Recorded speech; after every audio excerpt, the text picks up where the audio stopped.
جی السلام علیکم ورحمۃ اللہ۔ احد بھائی، آپ کا دوسرا سوال ہے کہ شرک کرنے والے کی نماز، روزہ، زکوٰۃ، حج قبول ہوتا ہے یا نہیں ہوتا؟ یہاں بھی وہی مسئلہ ہے میرے بھائی، شرک کے ساتھ آپ ان تمام اعمال کو شامل مت کیجیے۔ قرآن کھلے عام اس کا اعلان کرتا ہے کہ شرک جو ہے میں کبھی معاف نہیں کروں گا، سوائے شرک کے ہر گناہ معاف ہو سکتا ہے، لیکن ہر گناہ میں حقوق اللہ کے گناہ، حقوق العباد آپ کریں گے، ان کے حق ماریں گے، کسی کا پیسہ کھا گئے، کسی کو جھوٹ بول دیا، کسی کو گول پھرا دیا، کسی سے وعدہ خلافی کی، کسی کی غیبت کر دی، کسی پہ بہتان لگا دیا۔ ابھی آپ کے پچھلے سوال میں یہ چانسز بہت زیادہ ہیں۔ ماں کے سامنے جاؤ، بیوی کی برائی کرنا پڑتا، بیوی کے سامنے جاؤ تو ماں کی برائی کرنا پڑتا۔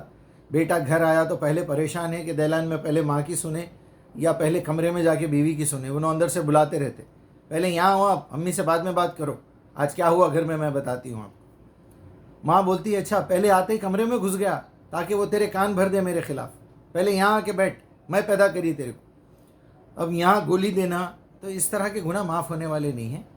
دونوں کو سامنے بٹھائیں اور یہ سمجھائیں کہ قرآن کیا ہے، اللہ کے رسول کی حدیث کیا ہے، اللہ کے رسول کی سنت کیا ہے، ہم کو قرآن کیوں پڑھنا چاہیے۔ اور یہ بات بالکل دماغ سے نکال دیجئے کہ اگر آپ کسی کے شرک کے پیچھے پڑے رہیں گے، بدعت کے پیچھے پڑے رہیں گے، زندگی بھر وہ شخص سدھرنے والا نہیں ہے۔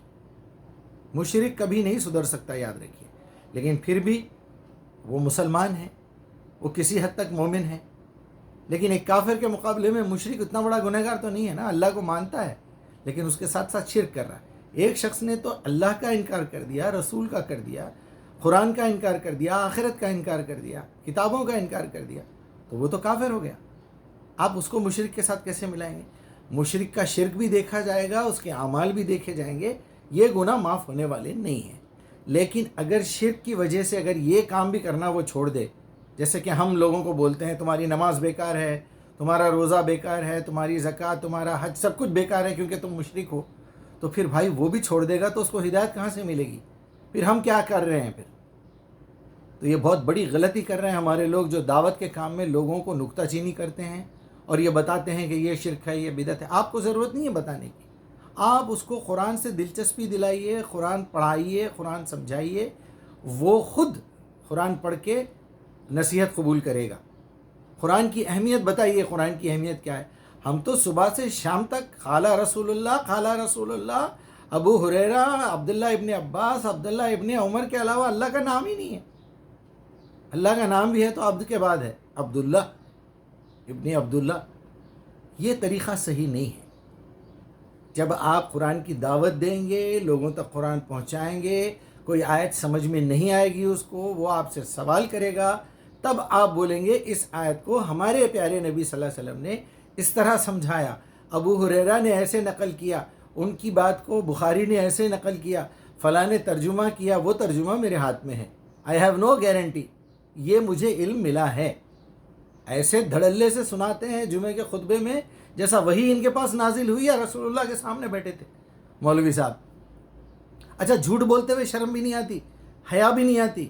ان کے پاس پہلے تو قرآن کا علم نہیں ہے، اگر ہے وہ حافظ بن گیا ہے بیچارہ، تو اس کو کمپیریزن نہیں معلوم کہ کون سی بات کو قرآن میں کہاں سے تلاش کروں، کون سی بات قرآن کی کون سی بات سے ٹکرا رہی ہے۔ جبکہ ابن ماجہ میں اور ترمذی میں دونوں جگہ میرے خیال میں روایت موجود ہے، اگر میں غلط ہوں تو اللہ معاف کرے، او کما قال علیہ الصلوۃ والسلام، آپ صلی اللہ علیہ وسلم نے فرمایا میرے بعد بہت سارے لوگ میرے نام پہ جھوٹ بولنے والے ہیں، لیکن ہمیشہ تم میری بات کو قرآن پہ رکھ کے دیکھنا، کیونکہ قرآن خیر الحدیث کتاب اللہ، میری بہترین حدیث کتاب اللہ ہے۔ میں دو باتیں نہیں کر سکتا ایک وقت میں، لہٰذا میری وہ بات جو کتاب اللہ میں لکھی ہوئی ہے، 5 مرتبہ اللہ تعالیٰ نے قرآن کو حدیث کہا ہے، یہ حدیث سننے کے بعد بھی تم کوئی اور حدیث تلاش کر رہے ہو، تو میرے بھائی یہ شرک کے پیچھے پڑے رہنا، بدعت کے پیچھے پڑے رہنا، یہ حکمت کے، دعوت کے سخت خلاف ہے، سائیکالوجی کے خلاف ہے۔ آپ پہلے اٹیمپٹ میں دوسرے کو دشمن بنا رہے ہیں اپنا، اور دشمن بنا کے اس کو بول رہے ہیں گولی کھاؤ، نہیں بھائی، وہ پاگل ہے، وہ پاگل خانے کا پاگل ہے۔ آپ تو انتہائی محبت، انتہائی حکمت، انتہائی ہوشیاری، انتہائی ہمدردی کے ساتھ اس کو دوا پلانا ہے کہ وہ ایک بار اچھا ہو جائے۔ وہ آپ کے منہ پہ دوائی تھوکے گا، وہ آپ کو مارے گا، وہ آپ کو پاگل بولے گا، آپ کے پورے خاندان کو پاگل بولے گا، آپ کی کتاب کو پاگل بولے گا، آپ کے نبی کو پاگل بولے گا، آپ کے صحابہ کو، آپ کے بزرگوں کو پاگل بولے گا، مشرک ہے بھائی وہ. اس کو ہم لوگوں نے اور دشمن بنایا ہے ہمارا. آپ خود سوچئے، آپ کا اپنا بچہ ہے، اپنی اولاد ہے، ہمارا کوئی اسٹوڈنٹ ہے، ہمارا کوئی ساتھی ہے، ہمارا کوئی نوکر ہے، آپ اس کو غصہ کر کے اگر کوئی بات بتائیں گے وہ مانے گا؟ کچھ دیر کے لیے مجبوری میں مان بھی لے تو پھر وہ تھوڑی دیر کے بعد بکھر جائے گا. تو ایسا مت کیجیے. یہ شرک اور بدعت، شرک اور بدعت کا پارٹ لوگوں نے بہت پڑھا دیا ہے. یہ ذمہ داری قرآن کو دے دیجیے. اللہ تعالیٰ نے اسی بات کو سمجھانے کے لیے نبی صلی اللہ علیہ وسلم سے کہا تھا، آپ دل میں یہ خیال بھی کرنے کی ضرورت نہیں ہے کہ ہدایت آپ دیں گے. وَمَن يَهْدِ اللَّهُ فَلَا مُضِلَّ لَهُ. اللہ جسے چاہے ہدایت دیتا، محمد تم نہیں دے سکتے ہدایت، تمہارا کام نہیں ہے. آپ کا کام صرف اتنا ہے کہ میری کتاب ان تک پہنچا دو. ذکر بالقرآن من یخاف وعید. نصیحت قرآن سے کیا کرو، ہمیشہ قرآن دے دیا کرو. بلغوا القرآن، تم من بلغ، تم اس تک پہنچا دو جہاں سے تمہیں پہنچا ہے. اور قرآن محفوظ ہے، اسی لیے رسول کی ضرورت نہیں ہے، اسی لیے کوئی نبی اب آنے والا نہیں ہے. کوئی آ بھی جائے تو ہمارا کچھ کرنے والا بھی نہیں ہے. وہ ہدایت ساری مکمل ہے.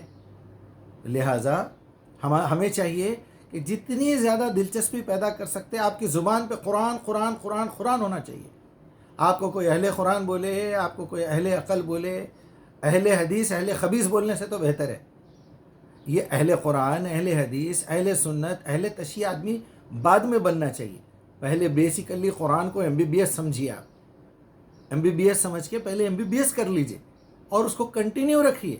اس کے بعد آپ آنکھوں کے اسپیشلسٹ ہیں تو آپ اہل قرآن ہیں. آپ جو ہے دل کے اسپیشلسٹ ہیں تو آپ اہل حدیث ہیں. آپ جو ہے بہترین نیورولوجسٹ ہیں تو آپ اہل سنت ہیں. آپ جو ہے بہترین اسکن اسپیشلسٹ ہیں تو آپ اہل تشیع ہیں. تو یہ اہل تشیع، اہل سنت، اہل حدیث، اہل قرآن وغیرہ وغیرہ، اہل تبلیغ، یہ سب کچھ آپ بعد میں کیجئے. آپ نے جو ہے بینر لگا لیا لیکن آپ کو علم نہیں ہے تو پھر تو یہ دھوکہ دے رہے ہیں ہم لوگوں کو، اپنے آپ کو بھی، اللہ کو بھی، اور مسلمانوں کو بھی، دنیا کو بھی. تو یہ ڈگریاں ہیں بڑی بڑی، بغیر محنت کے ڈگری نہیں ملتی. آپ کو کوالیفیکیشن حاصل کرنی پڑے گی. دعوت دینا ہو تو برابر اس کے اعمال برابر رہیں گے. وہ اللہ پر یقین رکھتا ہے، وہ آخرت پر یقین رکھتا ہے، وہ رسول کو مانتا ہے، شرک کرتا ہے. اور شرک کرنے کی وجہ کیا ہے؟ اس کے پاس علم کی کمی ہے. منافق کی پرابلم کیا ہے؟ اس کے پاس علم کی کمی ہے. تو جو چیز، جو وٹامن کی کمی ہے آپ وہ ڈالیں گے، یا جو کچھ اس کے پاس ہے وہ بھی غارت کرنے پہ تلے ہوئے ہیں.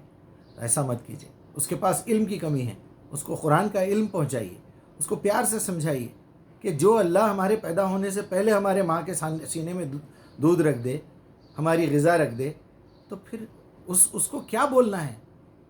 یہ جو تم بھیک مانگتے ہو اللہ سے، یہ دے دے، ہم میں سے جو پریشان حال ہے پریشانی دور کر دے، اور جو بیمار ہیں شفائے کامل دے، یہ آخری درجے کی تھرڈ کلاس دعائیں ہیں. تھرڈ کلاس دعائیں ہیں. اللہ سے مانگنا ہو تو اہدنا الصراط المستقیم مانگیے، استغفار کیجیے. یہ تو پرابلمز تو اولاد، بیماری، پیسہ تو اس نے تو کہا ہے اوپنلی، اس میں تو میں تمہیں آزماؤں گا ضرور. یہ مدد مجھ سے نہ مانگنا. وَلَنَبْلُوَنَّكُمْ بِشَيْءٍ مِّنَ الْخَوْفِ وَالْجُوعِ وَنَقْصٍ مِّنَ الْأَمْوَالِ وَالْأَنفُسِ وَالثَّمَرَاتِ بَشِّرِ الصَّابِرِينَ. یہ کرنے کے بعد صبر کرنے والوں کو خوشخبری دو، بھیک مانگنے والوں کو نہیں. الَّذِينَ إِذَا أَصَابَتْهُم مُّصِيبَةٌ قَالُوا إِنَّا لِلَّهِ وَإِنَّا إِلَيْهِ راجعون. یہ تو کہتے ہیں ہم اللہ کے پاس سے آئے تھے، اللہ کے پاس جانے والے ہیں. وہ ہماری آزمائش کر رہا ہے. ہم بھیک نہیں مانگتے، ہم اللہ کے ہیں، اللہ کے پاس واپس جانے والے ہیں. وہاں ان تمام مصیبتوں کا حساب ہونا ہے. بھیک نہیں مانگتے ہم. مصیبت ٹال دو، پریشانی دور کر دو، اولاد دے دو، اولاد کو نیک بنا دو، تو تم کیا کرو گے پھر؟ تو اللہ کو پتہ نہیں تھا تمہارے کو دینا ہے یا نہیں دینا ہے؟ رسول اللہ کے 3 بچے ایسے ہی مار دیے اللہ تعالیٰ نے بچپن میں، 6 مہینے، 8 مہینے، 18 مہینے میں. رسول اللہ دعا کرنا تھا نا، میرے بچے کی جان بخش دیجئے. یہ سب ڈھکوسلے ہمارے بڑوں نے ہم کو خراب کر کے رکھا ہوا ہے. زندگی کی ہر تکلیف آپ کی آزمائش ہے، یاد رکھیے. اس میں ہمیں کامیاب ہونا ہے صبر کے ساتھ. اور یہ بھیک مت مانگیے اللہ سے. اللہ کو سب کچھ پتہ ہے آپ کو کیا دینا ہے، کیا نہیں دینا ہے. ہاں یہ بولیے، اللہ مجھے ایسی توفیق دے کہ میں رزق ملے تو حلال کماؤں، میں رشتہ کروں تو حلال کروں، میں خرچہ کروں تو حلال جگہ پہ کروں.